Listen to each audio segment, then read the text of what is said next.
He had buried 3 men who tried to pet that dog. Goliath, a 72-pound English bulldog with a scar across his left eye and teeth like a bear trap, was the most feared creature in all of South Chicago. His owner, Dante Caruso, kept him as both companion and warning. Nobody touched Goliath. Nobody even breathed wrong near Goliath. Grown men in Italian suits crossed the street when they saw that dog coming.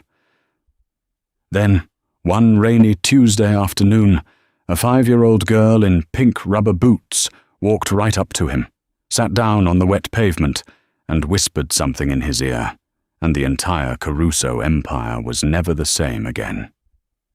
The corner of West Archer Avenue and South Pulaski Road had a reputation. Locals knew not to linger near the building with the black iron gate and the 2 stone lions flanking the entrance.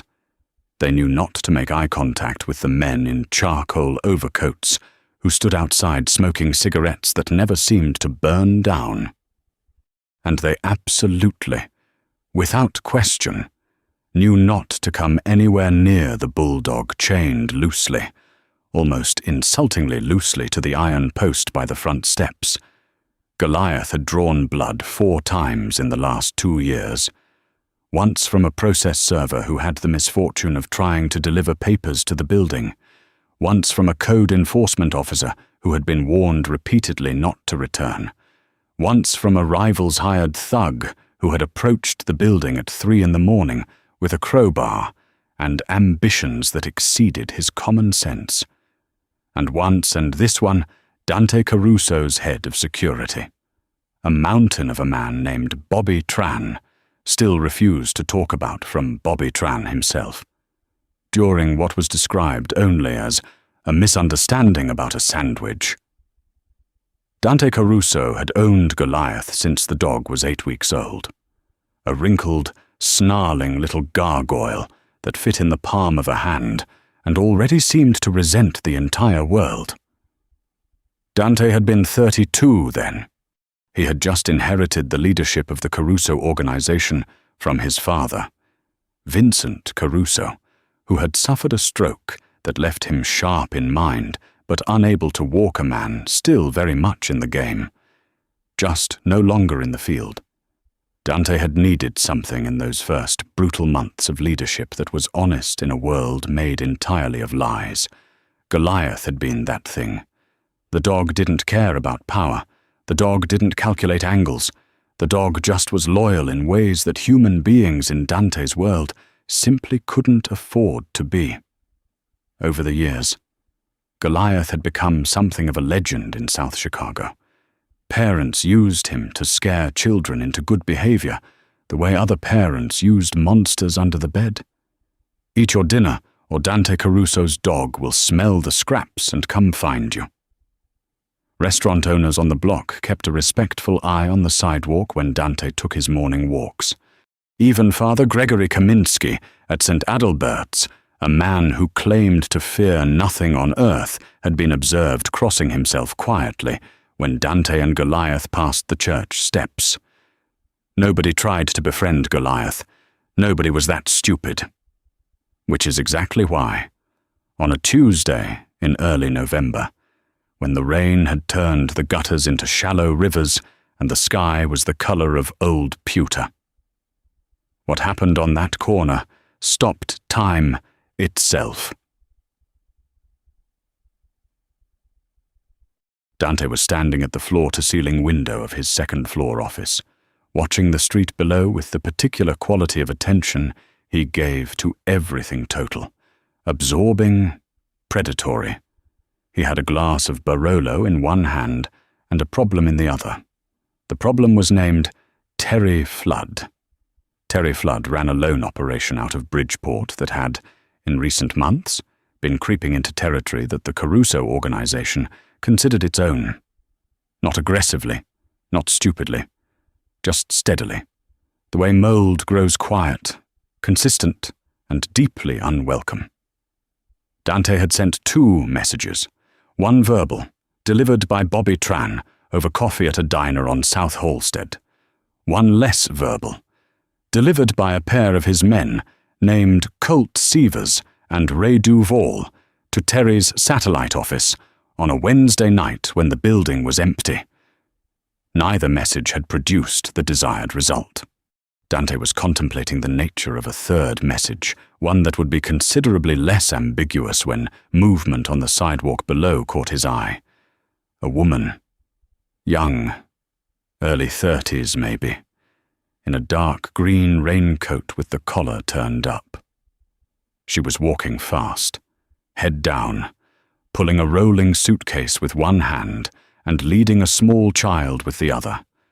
The child, a little girl, was wearing a bright yellow rain jacket and pink rubber boots with frogs on them, and she was not cooperating with the pace being set by the woman who was clearly her mother. The little girl kept stopping, kept turning her head, kept being yanked gently but firmly back into forward momentum. They stopped at the building next door. Number 1847. West Archer, the apartment building that Dante's organization owned and occasionally used to house people they preferred to keep close. It had sat empty for 3 months. His property manager, a nervous little man named Phil Geraci, had mentioned something about new tenants a few days ago. Dante had barely registered it. He registered it now. The woman was struggling with a keypad. The rolling suitcase had tipped over.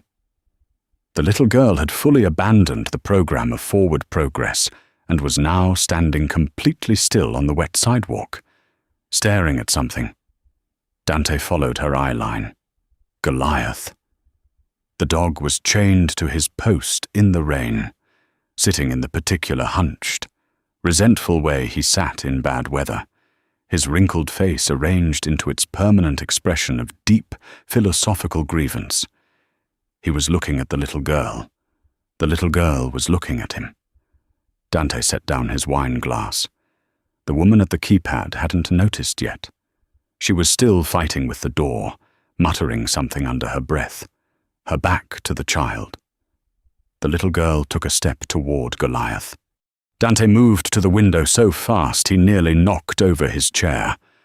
"Don't," he thought, with a force that surprised him. "Don't, kid." The little girl took another step.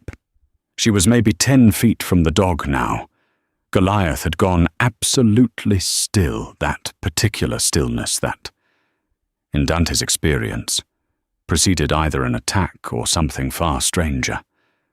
The girl crouched down. She was at eye level with the dog now, sitting on the wet sidewalk in her little frog boots, completely unconcerned with the rain or the cold or the fact that the animal in front of her had once made a full-grown man cry in a parked car. She said something to him. Dante couldn't hear it through the glass. It was barely more than a movement of her lips, just a few words. Quiet and unhurried. The way you'd greet someone you'd been expecting to meet. Goliath's tail moved. Not a wag. Not exactly. Just a single, slow sweep, like a metronome ticking once and stopping as if the dog himself was surprised by it and wasn't sure it was going to happen again. The little girl reached out her hand. Dante's fist came down on the windowsill without his full consent. Goliath sniffed the hand.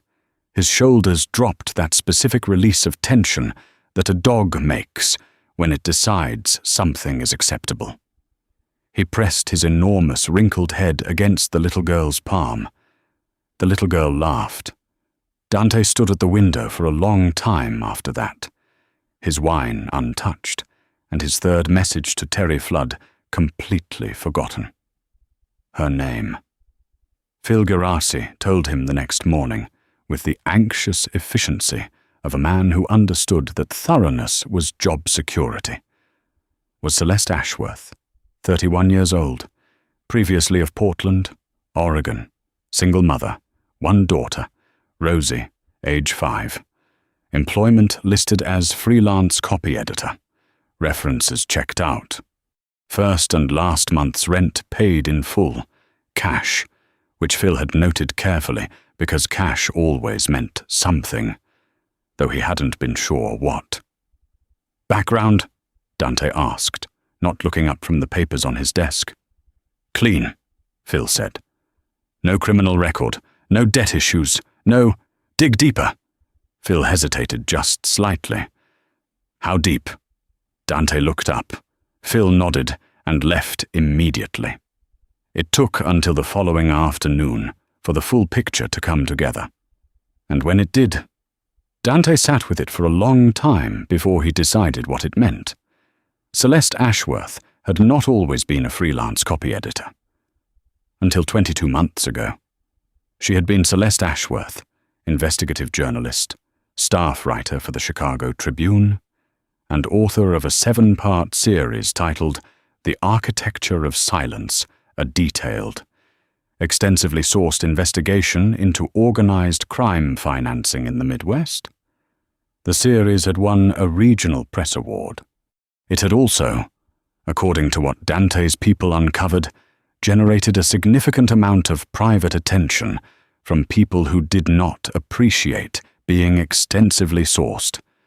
22 months ago, 3 weeks before she was scheduled to testify before a federal grand jury regarding information she had developed during her investigation. Celeste Ashworth had stopped existing in any public sense. No bylines, no social media, no listed address. Her Tribune email bounced. Her phone number was disconnected. She had, with the practiced efficiency of someone who had been coached, simply become invisible. The grand jury investigation had collapsed 6 months later due to insufficient witness cooperation. Celeste Ashworth, or whatever name she was using now, though apparently she'd kept her own, had resurfaced in 3 cities in the 20 months since. Seattle, Denver, now Chicago. She came back to Chicago, Dante thought. That was the part that sat uneasily with him. People who ran from Chicago didn't come back to Chicago, not unless they had a reason, not unless something had changed, or something had ended, or something was beginning that required proximity to the thing you'd run from. He pulled out the photograph Phil had found, a headshot from the Tribune archive. 18 months old. The woman in the photo was direct-eyed, dark-haired, with the kind of jaw that suggested she did not enjoy being interrupted. She was not smiling, exactly, but there was something in her expression that was close to it a private amusement, like she knew the punchline to a joke that hadn't been told yet. Dante recognized the woman from the window, the green raincoat, the turned-up collar. He put the photograph down and considered his situation carefully. A journalist, former journalist, technically who had spent years investigating organized crime financing in the Midwest, was now living in a building he owned, on a block he controlled, with a 5-year-old daughter who had apparently charmed his dog. In his experience, there was no such thing as coincidence. The question was whether Celeste Ashworth's presence on his street was an accident, a trap, or something else entirely. He decided the most efficient way to find out was to introduce himself. He met her the following morning in the building's narrow vestibule when she was coming in from a coffee run, and he was happening past at precisely the calculated moment that Bobby Tran had clocked her routine and relayed to him. She was carrying a cup in each hand, one coffee, one something with whipped cream in a child-sized cup, and she was reading something on her phone with her chin, which should not have been physically possible but apparently was. She looked up when the door opened and he stepped in. Her face did several things in rapid succession. Surprise, recognition not of him personally, but of his type, his quality of presence, the particular atmosphere that surrounded him.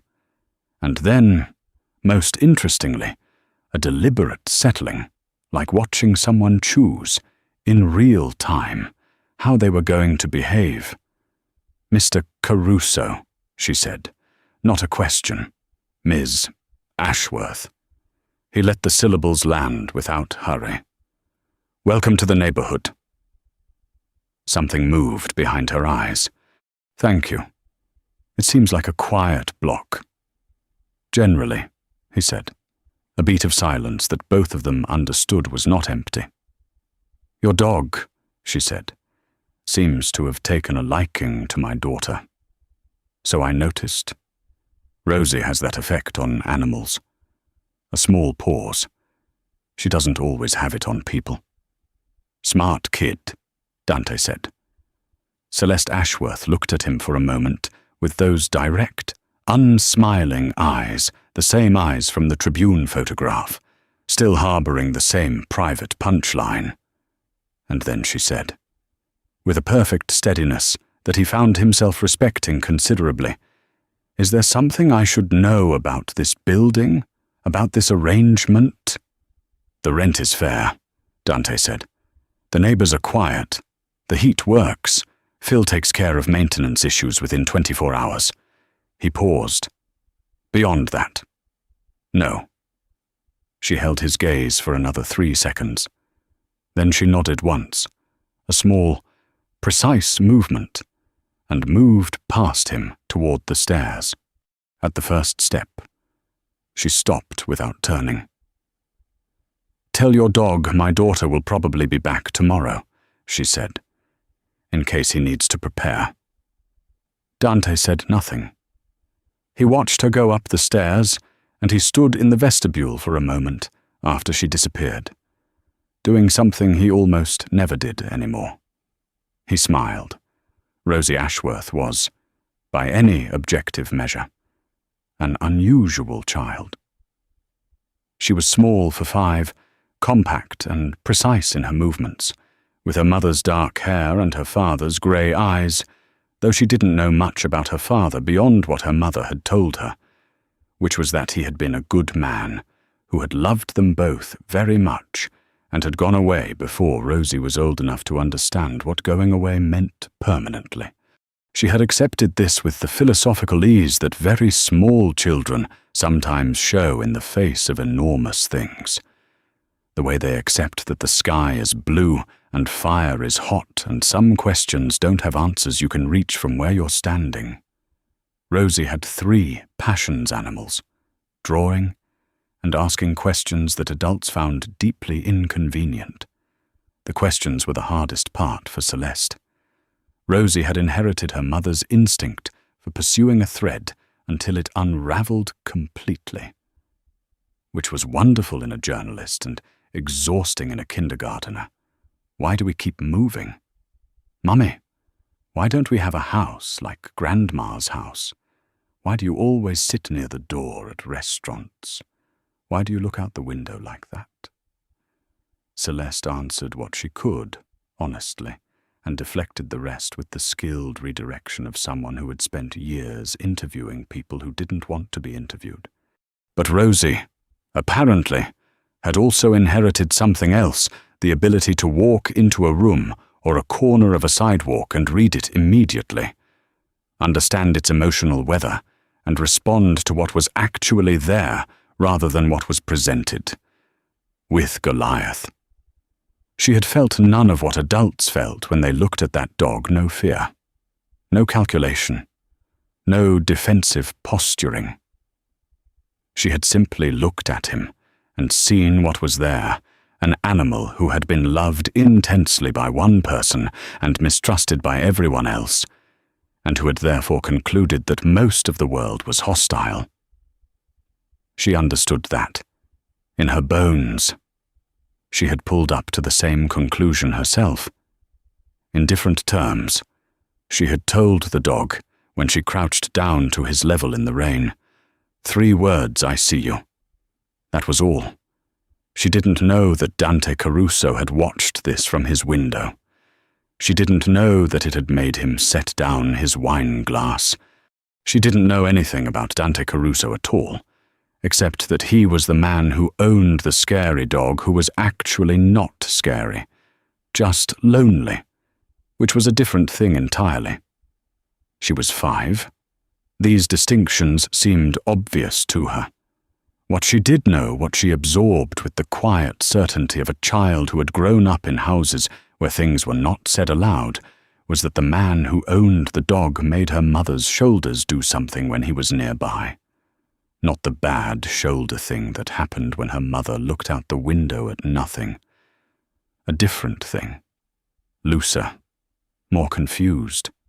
Rosie filed this away. She went back to see Goliath every day that week. She brought him things: a piece of her breakfast toast on Wednesday, a chewed-up tennis ball she'd found in the alley on Thursday, a crayon drawing of his face, a generous portrait, rendering him with an expression of noble dignity he had never in his life actually worn on Friday. She sat with him in the cold and talked to him about her day, about her new school, about a girl named Priya who had let her sit at her lunch table, about a book she was reading with her mother, about a bear who couldn't sleep. Goliath listened to all of this with the absolute attention of someone who had nowhere else to be and no agenda to protect.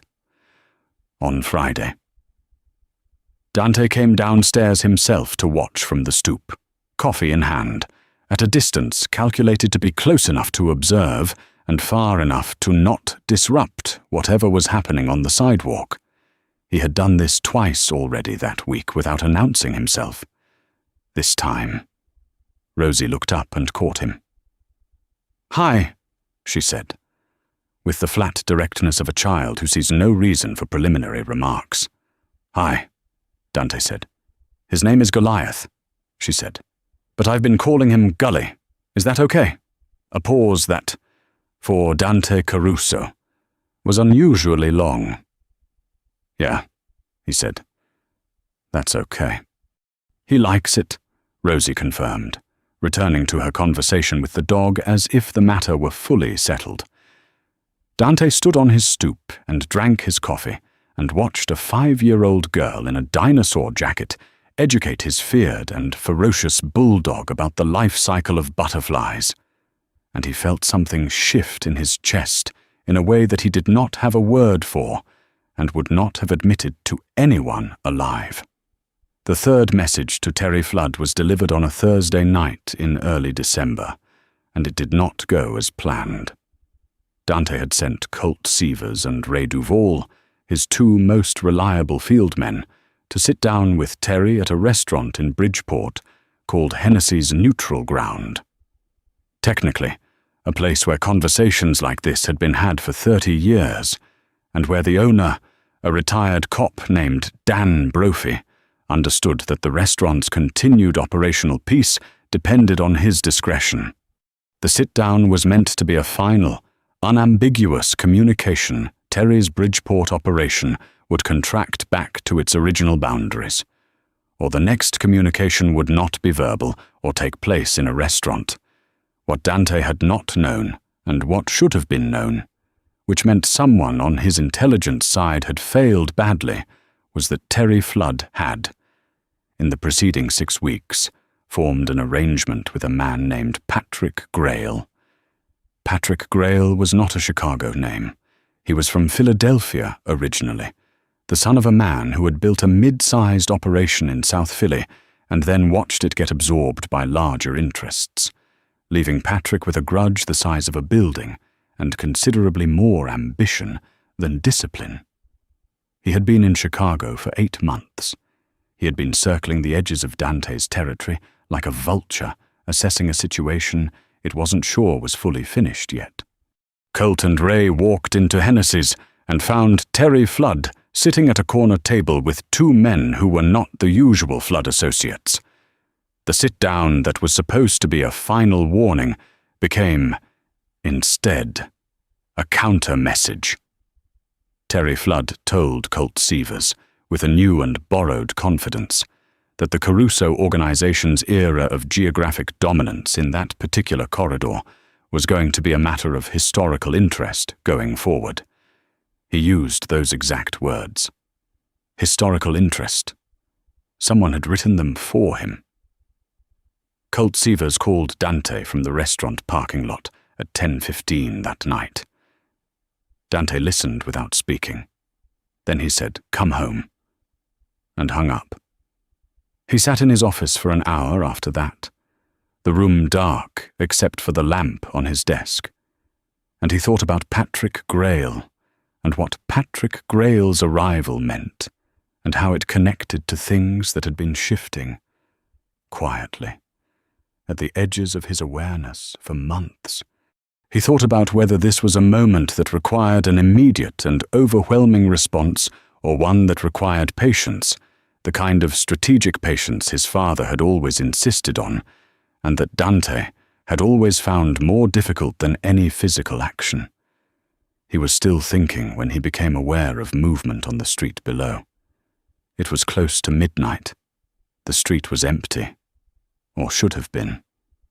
But there were two figures on the sidewalk across from his building, standing in the shadow of an awning, and they were not moving the way people who belonged there moved. They were still in the particular way of people watching something. His building, or the building next door. Dante was out of his chair and down the stairs, and had his coat on before the rational part of his brain finished formulating a complete sentence. He came through the back of the building, circled the block, and came up behind the two figures from the alley. They were young mid-20s, wearing dark clothing, one of them holding a phone loosely at his side. Neither of them heard him until Bobby Tran materialized beside the first one, in a way that persons of Bobby Tran's particular dimensions should not have been capable of. The conversation was brief. Neither man was talking in any formal or useful sense, but their phones told a story. They had been there for 2 hours. They had been specifically watching number 1847. They had photographed the building entrance 3 times. They were not Grail's people, as it turned out. They were federal, or, more precisely, they were freelancers doing preliminary work for someone building a federal case, the kind of preliminary work that involved establishing residency patterns and identifying individuals connected to an address. The address was Celeste Ashworth's. Dante stood in the cold December alley with this information for a long moment. Then he went inside and climbed the stairs to the second floor of 1847 and knocked on the door of apartment 2B. It was 12:40 in the morning. He had expected a delay, or no answer, or the chain on the door and a voice asking who it was.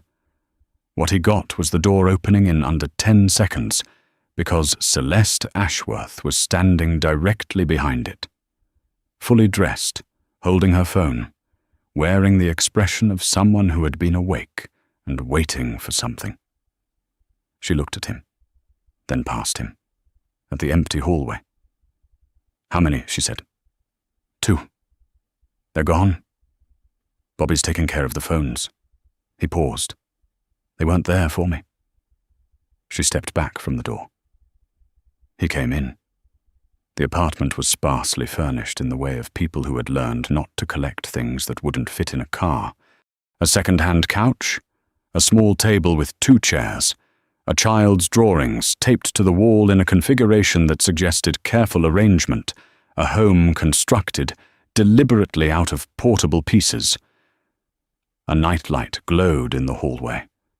Rosie asleep. Celeste went to the kitchen and put the kettle on, not because she wanted tea, Dante understood, but because she needed something to do with her hands. "I know who you are," she said, with her back to him. "I've always known who you are. I need you to know that I didn't move here because of you. I moved here because I ran out of cities, and because Rosie needed something that looked like staying still." She turned around. Her face was very controlled. "I am not here to build a case.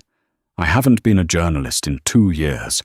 Whatever I knew, whatever I had, it's 20 months old and mostly irrelevant.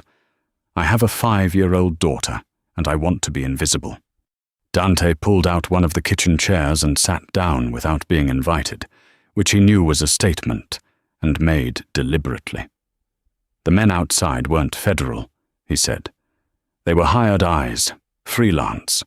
Someone is building towards something and they're doing it quietly, which means they don't have enough yet and they're looking. Celeste's hands were very still. Patrick Grail, she said. The name landed between them like a stone. You know that name, Dante said. Not a question. He was one of the threads I was following when I... She stopped, started again. He was peripherally in my Tribune investigation, not central. He was smaller then, but I had his name in materials that were subpoenaed during the grand jury process. If someone has access to those sealed materials, then they know what you had and they know you didn't use it, Dante finished. Which makes me useful, Celeste said. Or dangerous, depending on how Grail reads it. Silence. The kettle began to whistle, and she turned to deal with it. Why did you come back to Chicago? Dante asked. She was quiet for a moment, her back to him again, pouring hot water into a mug. Then, my husband is buried here. The quiet that followed was a different quality than the ones before it. Owen Ashworth, she said. He died in a car accident 4 years ago. He was a good man. He didn't have anything to do with any of this. He was an architect. He designed school buildings. When everything went sideways with the Tribune and the grand jury, I ran. Because Rosie was 2, and I was terrified, and running felt like protecting her. But I've been running for almost 2 years, and this is where Owen is. And Rosie has never been to his grave. And I decided that her voice did something small and managed it. I decided I was done running, that Rosie deserved a place to be from. Dante looked at the drawings on the wall. Crayon animals, primarily. A bulldog rendered in purple and green that was unmistakably Goliath or Gully, as he was apparently now called. You took a significant risk, he said. I know. She brought 2 mugs to the table, sat down across from him. I didn't expect the neighbors to be quite this complicated. He looked at her. Something that might have been humor moved across her face and then settled back into the careful neutrality she wore like armor. I need to tell you something, Dante said, and he said it in a way that meant what he said next was going to be true, which it was not always possible for him to guarantee. Grail has made a move against my organization. That makes him my problem separately, from whatever his interest is in you. These things are now connected, whether we choose them to be or not. Celeste wrapped both hands around her mug. What are you saying? I'm saying, Dante said carefully, that you and Rosie are in that building because my organization put you there. Which means that anything that happens to you in that building is a reflection on my organization, and I take that seriously. She looked at him for a long time. That's a very political way of offering someone protection. I'm a political kind of person. I know what you are, Celeste said. Not unkindly. I spent 3 years investigating what you are, and... A long pause. And you've never been the worst thing in the room, she said. That's not a compliment. It's just an observation. She picked up her mug. But it might be relevant to the current situation. Dante nodded slowly. It might be. They sat at that small kitchen table until 2 in the morning, going over what she knew, what he knew, and the geography where those 2 maps overlapped. It was the most honest conversation Dante Caruso had had in years, possibly ever. It required him to say several things he had never said aloud to another living person, including at least 2 things that his lawyer would have advised against in the strongest possible terms, he found, to his own profound surprise, that he didn't mind. 3 weeks passed in a strange provisional peace. Dante's people maintained a quiet perimeter around the block that was undetectable to anyone who didn't know it was there, and impenetrable to anyone who did. Celeste took Rosie to school every morning and worked from the apartment and bought groceries from the store on South Kedzie, where the owner, a man named Frank Zaretsky, had been doing business in Dante's quiet orbit for 15 years and noticed everything without appearing to notice anything. Phil Gerasi quietly upgraded the security on 1847's entrance. Bobby Tran rerouted his daily route to include the block with a frequency that could not have been accidental. Rosie continued to visit Goliath every afternoon. Dante continued to appear on his stoop with coffee at a time that coincided consistently with these visits. He and Celeste developed a vocabulary of doorstep conversations, brief, careful exchanges that were about practical things on their surface and about something else entirely underneath. She told him about Portland, about the years of looking over her shoulder, about the exhaustion of building a life with a hand always on the exit door. He told her, in partial and elliptical ways, about the weight of inheritance, about a name that had been a sentence before he was old enough to consent to it, about his father Vincent, now in a wheelchair in a house in Oak Park, who still received visitors and still ran his fingers across the chessboard and still, Dante believed, understood the game better than anyone. Rosie told them both, with the authority of someone who considered the matter settled, that Gully needed a sweater for winter and that she had found a pattern online that she could draw for them if someone else did the knitting. Since she had not yet learned to knit but expected to by spring, Dante bought a Bulldog sweater, navy blue, with a cable-knit pattern. He would never confirm this to Bobby Tran. He was also, during those 3 weeks, quietly and methodically, dismantling Patrick Grail's newly constructed infrastructure in South Chicago, with the methodical patience his father had always insisted upon, not with confrontation, but with the slow erosion of support, the careful reorientation of business relationships, the strategic demonstration to the people adjacent to Grail that their long-term interests were better served by existing arrangements.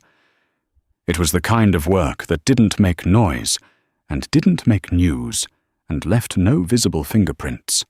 It was, his father had always said, the most important kind. Terry Flood.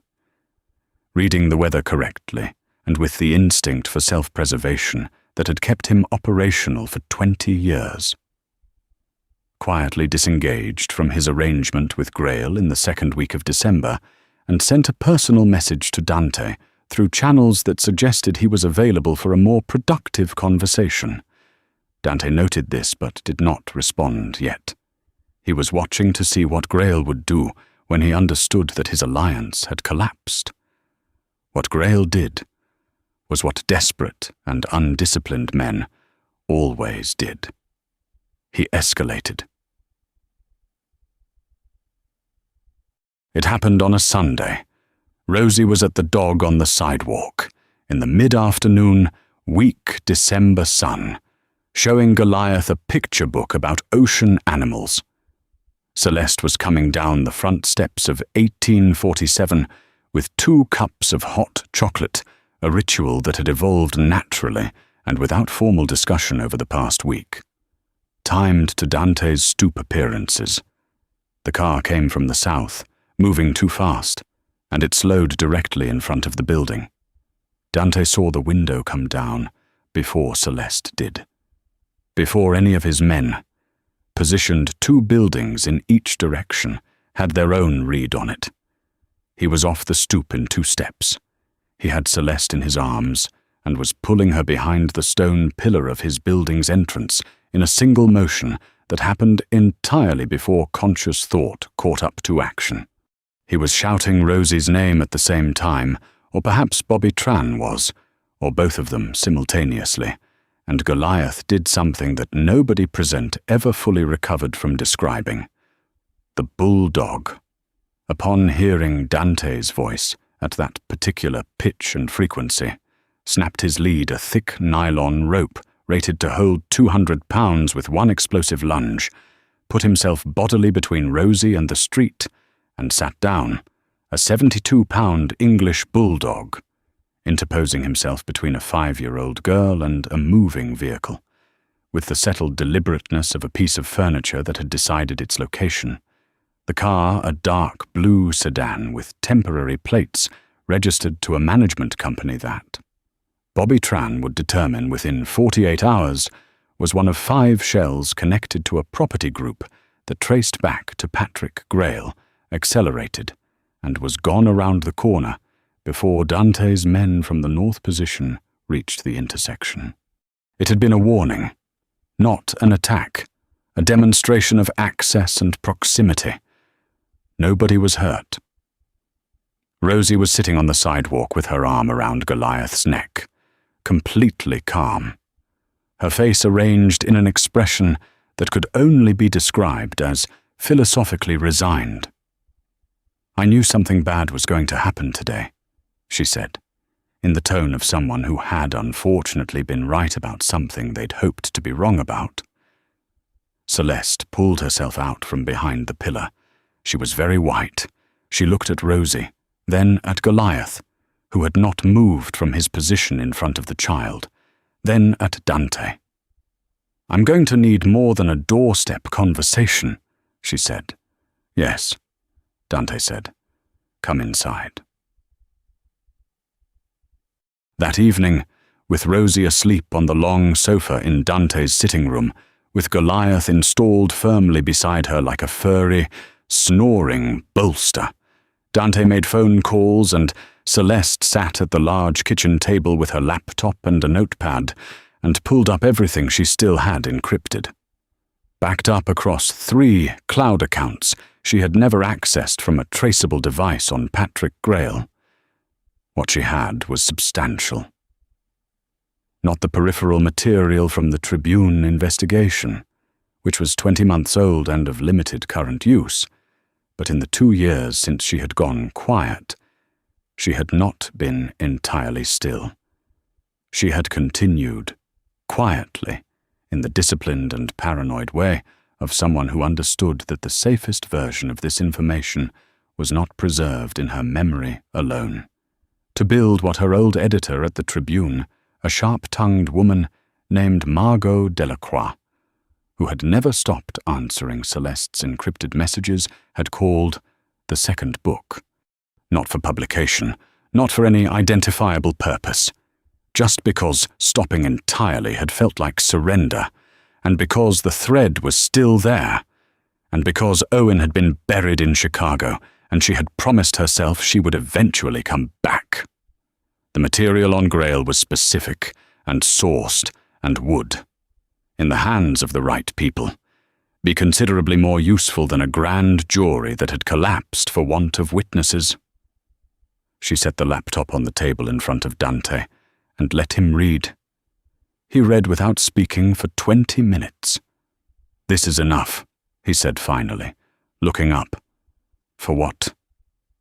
"For Grail to never be a problem again." He paused. "Not in the way you're thinking. I don't need to do anything to him. This goes to the right people and he's finished and he knows it." "Finished how?" Celeste held his gaze. "Legally," Dante said. "Grail's whole operation is built on financed debt instruments. 3 of the counterparties named in your material are licensed financial entities with federal oversight. This goes to a specific pair of FBI financial crimes agents, not the Organized Crime Task Force. They have different interests, and they will thank whoever gave it to them, and they will bury Grail in an audit that he will not survive. You have specific FBI financial crimes agents," Celeste said carefully. "I have a city," Dante said. "A city has FBI agents in it. Some of them are interested in things that are useful to tell them. It's a relationship, like any other." Celeste looked at him. "You realize that's the most honest thing any source ever told me about how this city actually works." "You're not writing it down," Dante said. "No," she said, very quietly. "I'm not." A long silence. "I need you to understand something," Dante said. He was looking at the laptop, not at her. "I can make Grail irrelevant. I can make the people who are watching your building have a change of interest. I can make this block safe in the ways that matter. I can do all of that. And I will do it regardless of anything else, because Rosie is 5 years old, and she's been visiting my dog, and that's enough." He paused. "But I cannot make myself into something I'm not. I can't give you normal, whatever we—" Another pause. Rare and slightly uncomfortable in a man who was never either. "I need you to know what you're actually looking at." Celeste was quiet for a long moment. Then, "Dante, I spent 3 years learning exactly what I was looking at." She closed the laptop. "I came back to Chicago knowing you were here. That is also something you should know." The kitchen was very quiet. In the sitting room, Goliath made a sound that was approximately a snore, but had something self-satisfied about it. Patrick Grail's Chicago operation began unwinding in January, triggered by a federal financial crimes investigation that had received, through a series of intermediary steps, a significant package of sourced documentation on December 23rd. Grail himself was in Philadelphia by February, and by March had formal charges pending in 2 jurisdictions. He would eventually make a deal that required him to give up a great deal more than the little he'd tried to acquire in Chicago. He was never physically near the city again. Terry Flood sent Dante a Christmas card and a bottle of single malt, and a request for a conversation that took place in January at Hennessy's, without Grail allies, and produced an agreement that lasted several years.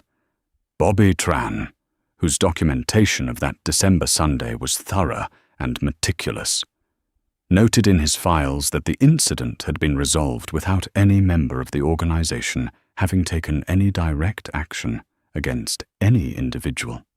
He was a precise man, and he found this satisfying. Goliath Gully got his cable-knit sweater, which he tolerated with the dignity of someone who understood the gesture, even if he reserved judgment on the garment. His lead was replaced with a longer, heavier chain that was, in Dante's private estimation, probably still insufficient, but which would give him a longer run before he decided to snap it again. Vincent Caruso met Celeste and Rosie in February at the house in Oak Park, in the way that meetings like that happen in families like Dante's, with the appearance of casualness and the full weight of assessment. Vincent was 71, thin, precise in speech, in the way of men who had learned to spend words as carefully as money. He played 3 games of checkers with Rosie, who lost the first game politely, won the second game legitimately, and was negotiating the terms of the third game with a strategic focus that made the old man smile in a way his son hadn't seen in years. "She has her mother's eyes," Vincent said to Dante, quietly, while Rosie studied the board, "and her own mind." "Yes," Dante said. Vincent looked at his son for a long moment.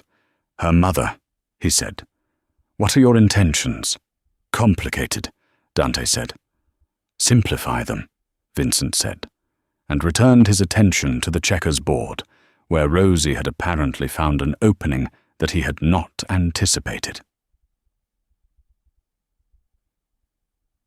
Celeste took a position in early spring, writing for a small investigative outlet called The Corridor, a Chicago-based non-profit journalism organization that produced local accountability reporting and didn't operate at the scale that attracted the kind of attention she had run from.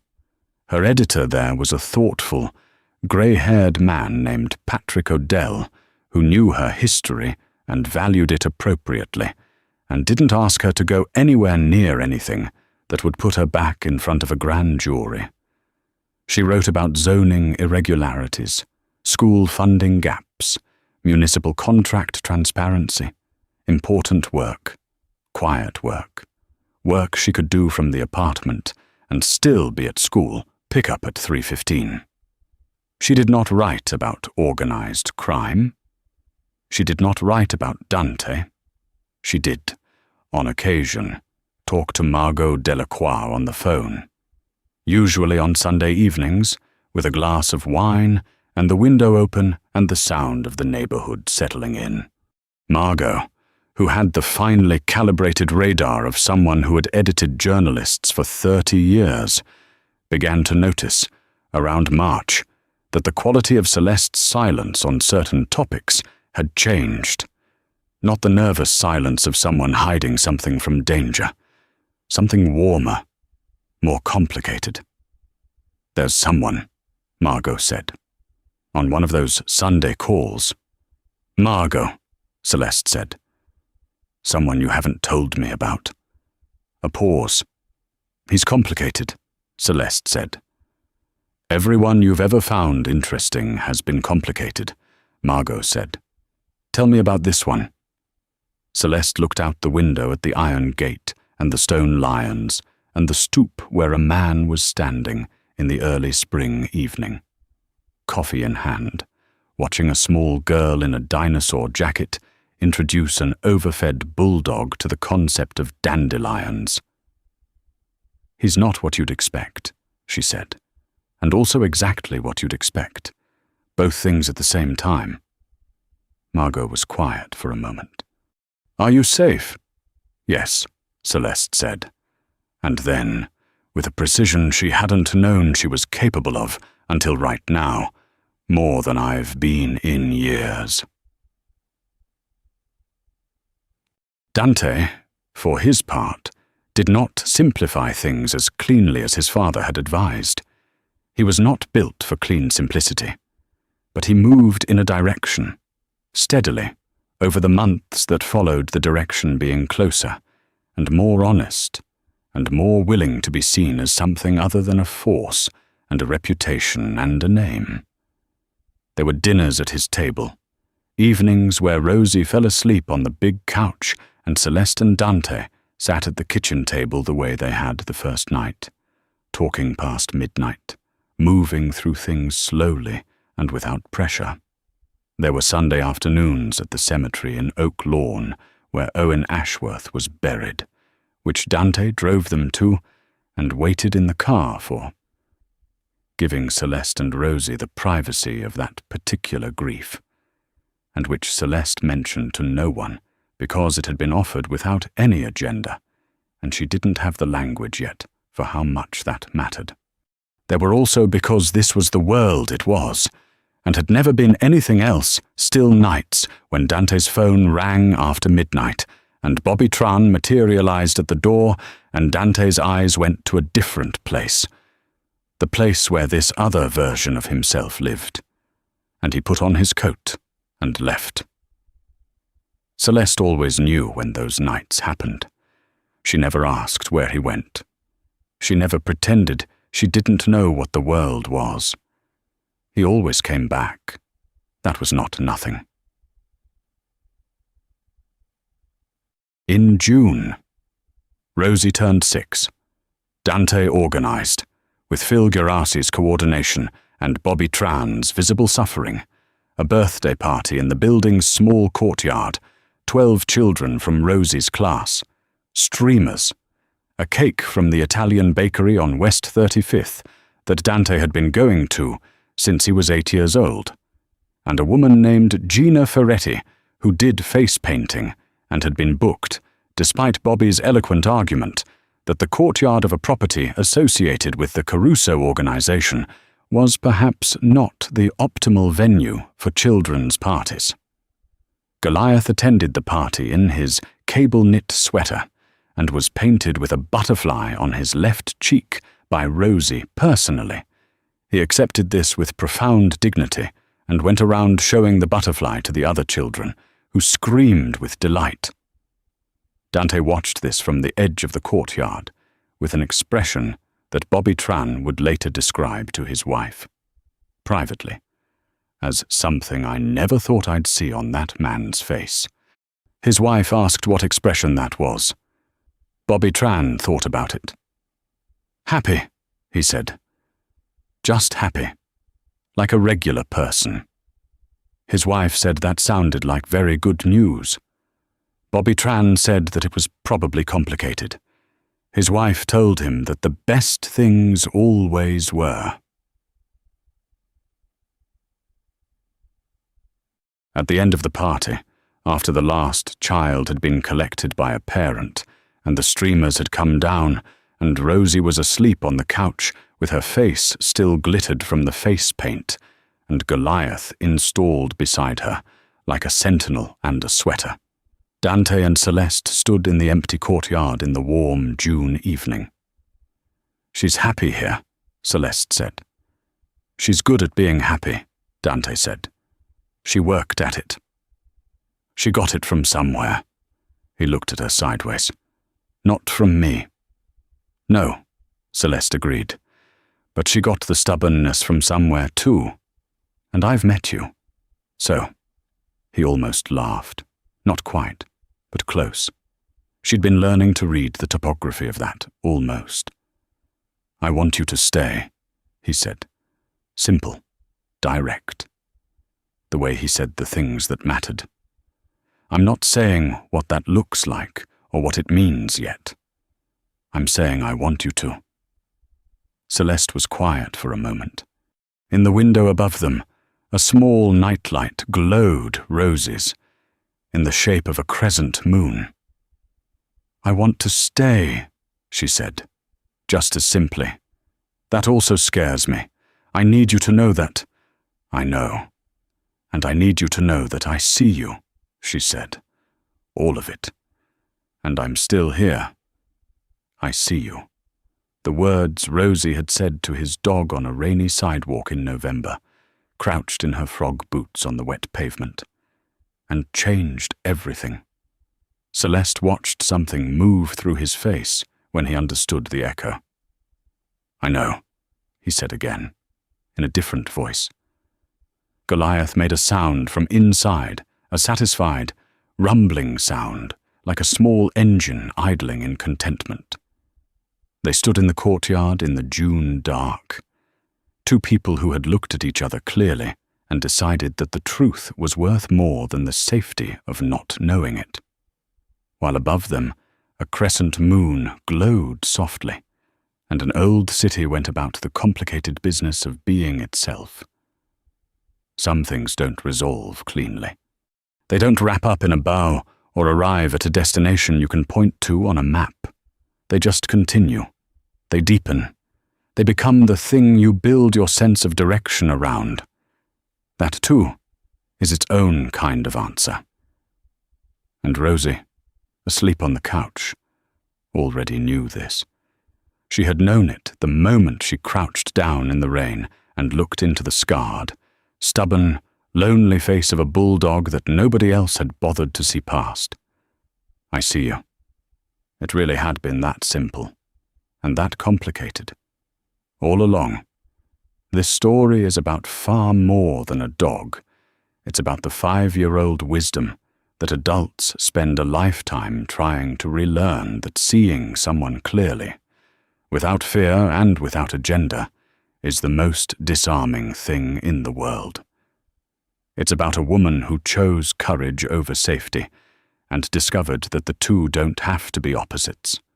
It's about a man shaped entirely by a world that rewards hardness, undone quietly by a child in frog boots and the mother who raised her to be exactly that kind of brave.